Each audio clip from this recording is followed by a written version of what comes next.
welcome to our first episode in the new series of Life Support. The only lifestyle show that tells you exactly how to live your life. By giving you all the top experts. And all our expertise. And I must say, I'm very excited to be back. Yeah, can you believe it? Here we are again. I'm Sigourney, and as a modern woman, I feel it's my responsibility to be here for all Australian women, empowering them by putting them in their right place. And I'm Dr. Rudy. I'm your media medico and money mentor. And if you actually want to be healthy and happy, I'll show you how. Hey, I'm Penny, and I'll be fast-tracking your street education by giving you the cheat sheet on how to scan the man.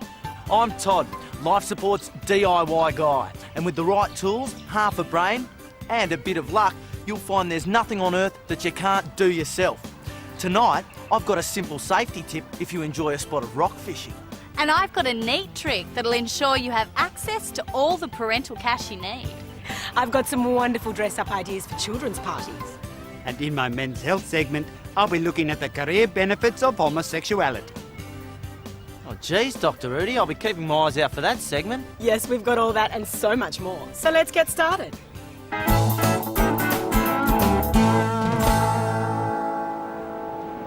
Living in a land girt by sea is tops, and fishing this sea is even topser. But this maritime wonderland is a fickle mistress, and sometimes she can turn downright nasty. All fishing is fraught with danger, but rock fishing is especially perilous.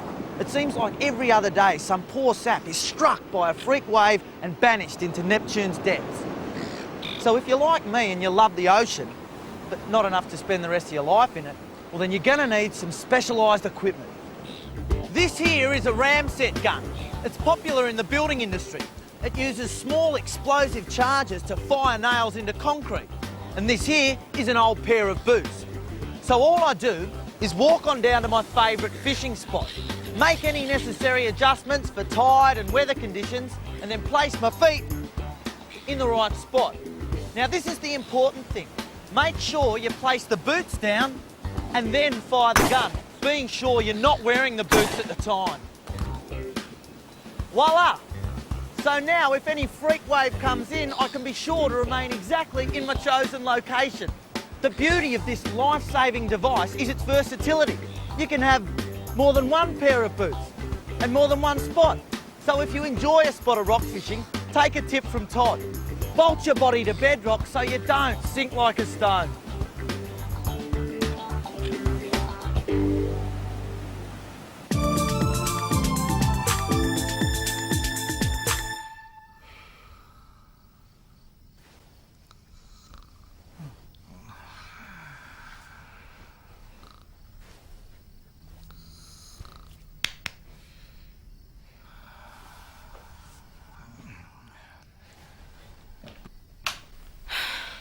If you're a modern woman like me, you really need to be cuddled by your current hottie all night. I personally can't get enough of the spoon position. Unfortunately, I've yet to meet a man who will cuddle me for more than the few obligatory minutes and then he's done. So what do? Well, tonight, I'm going to show you how you can get all the spooning your heart desires.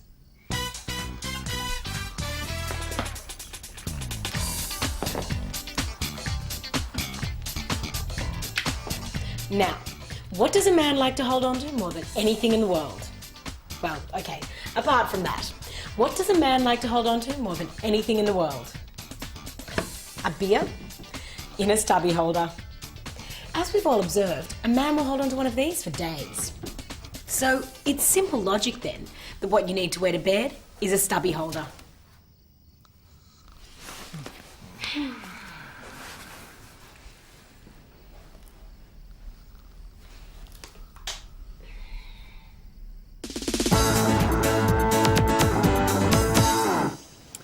Well, I suppose that's it then. Don't be too sad, okay? The worst part of a relationship is the breaking up bit. Gee, I'm gonna be real sad when I get into the whole lot of women tonight. See, this is what sucks. After a breakup, us chicks will sit at home and cry about it for days, whereas a guy will go out and get onto a whole bunch of tarts. Well, you don't have to suffer alone while he heads out and goes wild. There is something you can do to make sure he doesn't have too much fun.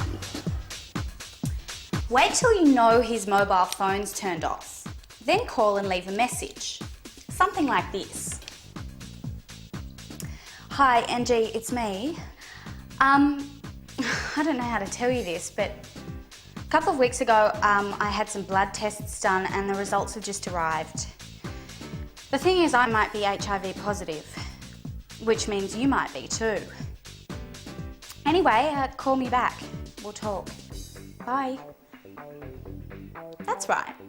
Tell him you might be HIV positive. That'll stop him nailing someone else straight away. I know this seems a little harsh, but you don't want to have to worry about him being with someone else while you're upset and all alone. What'll happen is he'll have to get a blood test done. And the thing about the HIV virus is it can be present but undetectable for up to 3 months. So, even after the initial test clears him, he'll have to wait another 3 months to be tested again. So for a whole 3 months, while you're getting over him, you know for sure that he's suffering too. Kind of evens things up a little. So, girls, to really reduce the symptoms of heartbreak hell, use HIV positive protection. I'll be okay. See ya. Dr. Clint, please. Well, Penny, I must say I'm quite surprised. I've never seen you upset about a boy before. I'm actually quite proud. Oh, that? No, that was just a demo. Some chicks suffer when the bitter end comes, and I just want to help them out of that hole. Personally, I couldn't give a rat's about NG. It was time for a change anyway. If you learned to cry over a man, I think you'd find you'd be much happier. Yeah, anyway.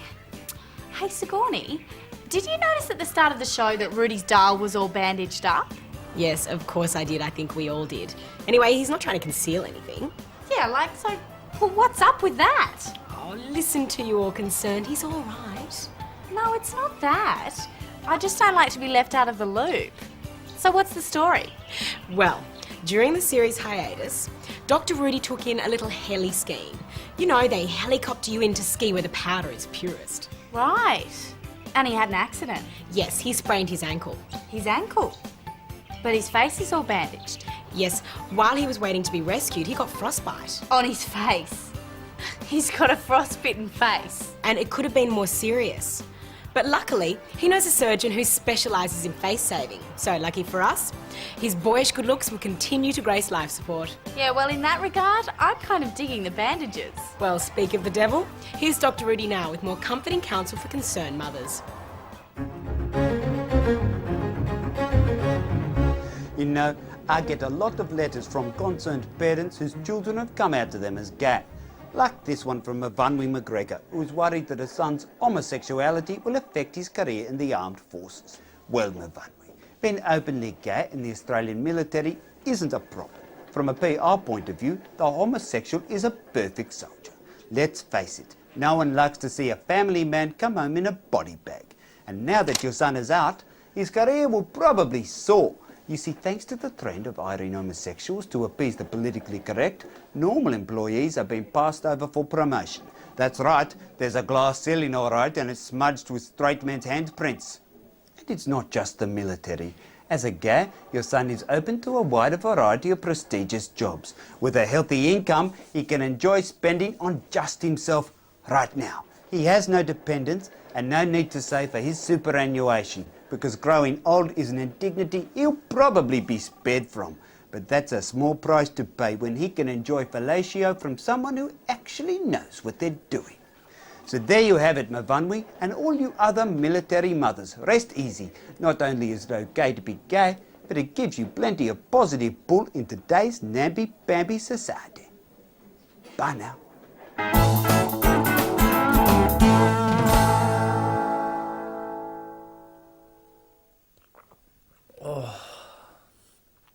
Oh, g'day.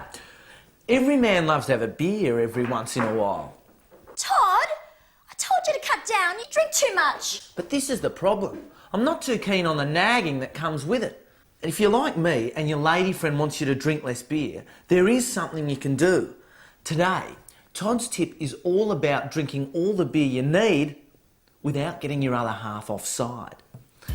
The thing is, beer's too identifiable.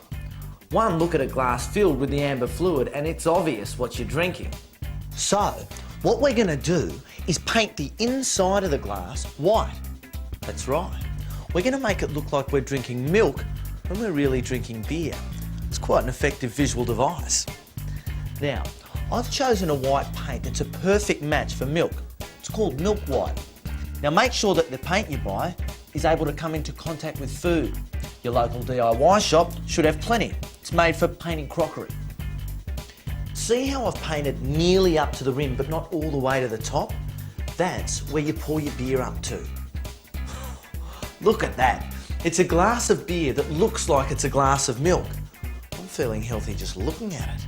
Now let's see if it works on the little lady. Oh, Todd, I love it when you're healthy, sweetie. You see that? Praise instead of nagging. So, take another top tip from Todd and veil your ale in one of these grouse glazed glasses. Cheers.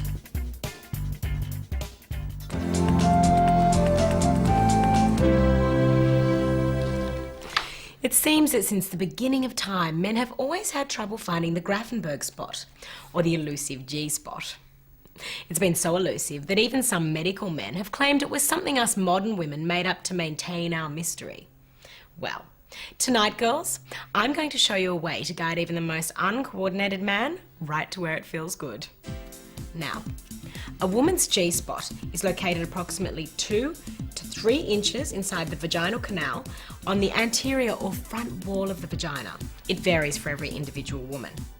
Now, seeing as a man can't seem to tell when he's found it, it's up to us to let him know in a layman's language that males understand.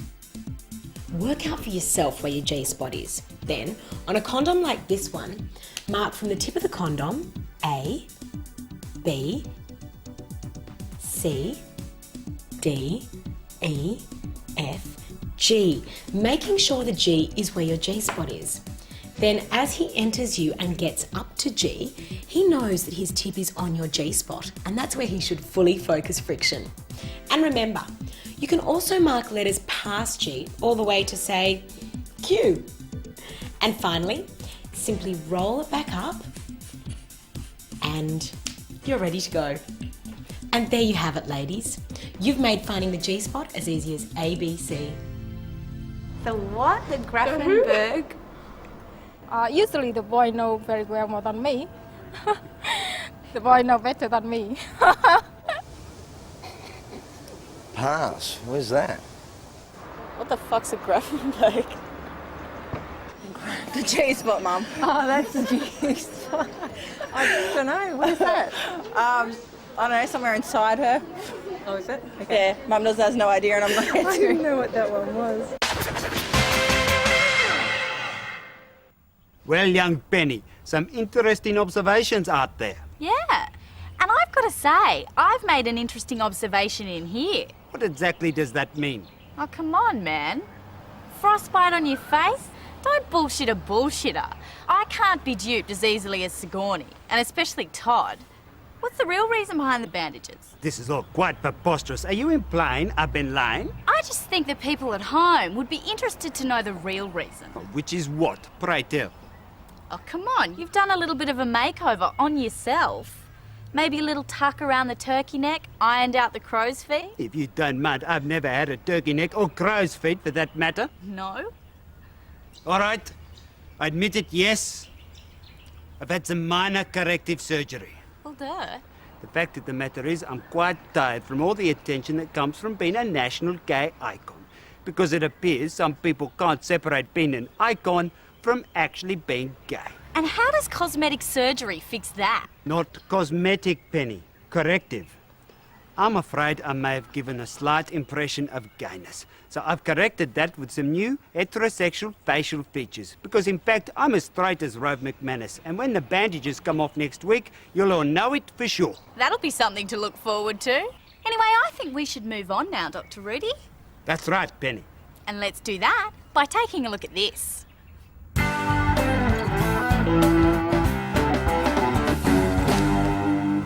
Parking in the inner city can be fraught with difficulties. Even if you do find a park, thieves and parking fines can almost make you wish you didn't own a car. Car parks are expensive and a garage will set you back at least $100 a week. But don't despair, because tonight I'm going to show you how to get a secure park 100% of the time for nearly nothing. Firstly, you're going to need some timber and some paint. Now, I picked up this scrap ply and 2B one for only $45. Now, we're going to cut the ply into 2 pieces in a parallelogram shape like this.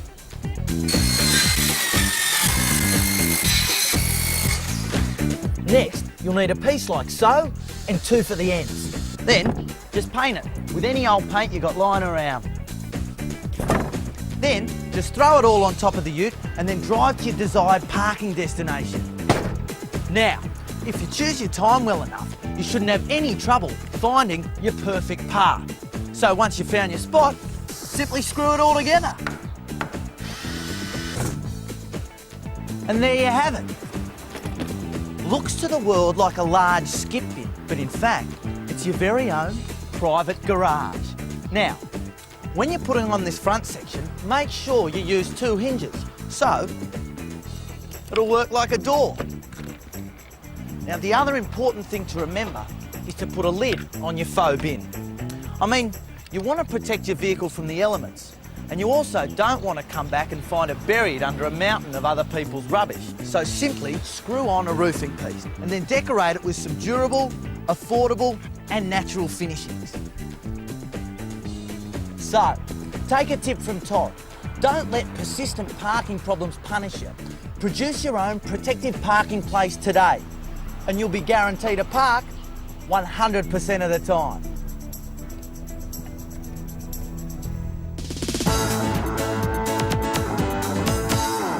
Look at this. The best things about dads is their checkbooks.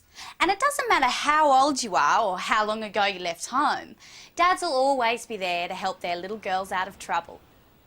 But sometimes even dads draw the line and they won't write you a cheque for the full amount you ask for.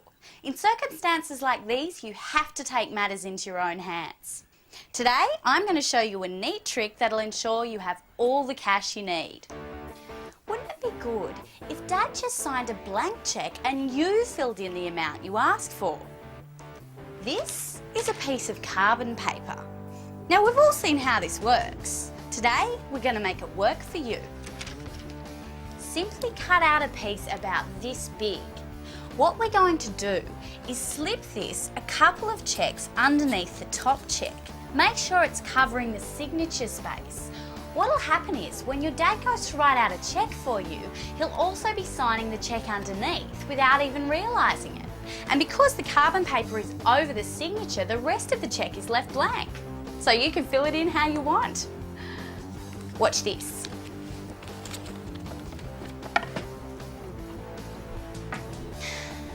How much do you need? 800, Daddy? I'll give you 5. Okay, Daddy.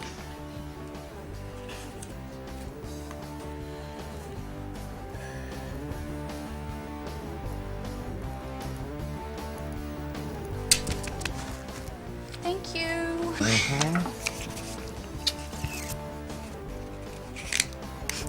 Look at this. A blank cheque with absolutely nothing else written on it. So, there you go. Get yourself some carbon paper and get 2 cheques for the price of 1. See ya.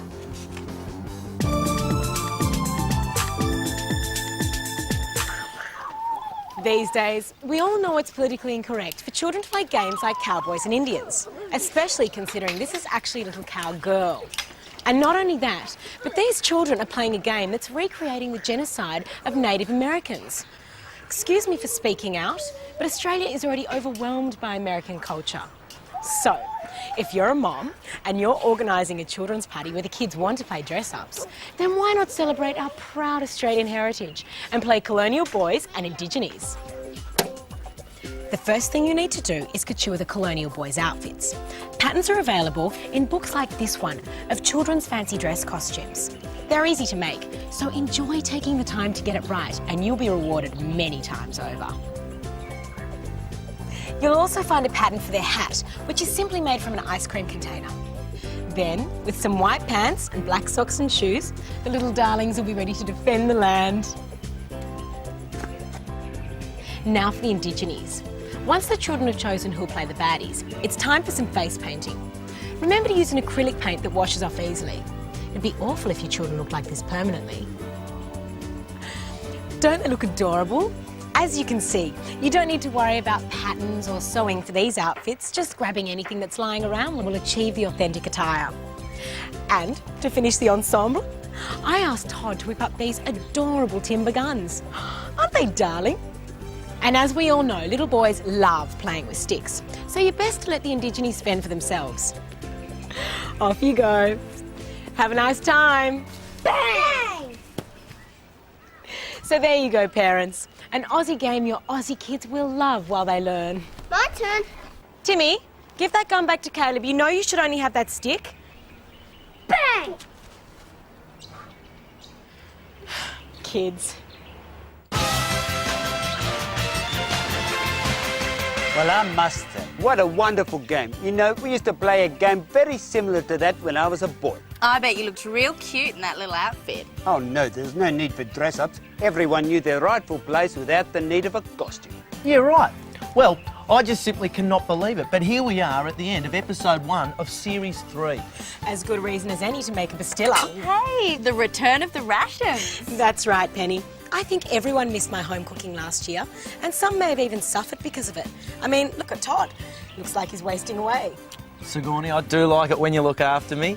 So what is a pastilla? It's a Moroccan pigeon pie dusted with icing sugar. Sweet pigeon pie. My word, Sigourney, you really shouldn't have gone to any bother. Oh, no bother. Just a pleasure. Now make sure you join us next week for a very special event. It's just so exciting. Next week, we'll all actually be there live when the bandages come off Dr. Rudy's face. Now remember, this special event is just before next week's show at the very special time of Monday night, 9 o'clock. Yes, write that special time down. It's a special event you wouldn't want to miss. And in the meantime, why not take a trip outside your comfort zone? And remember to be good to one another. Good night, Australia. Now, who wants the first piece?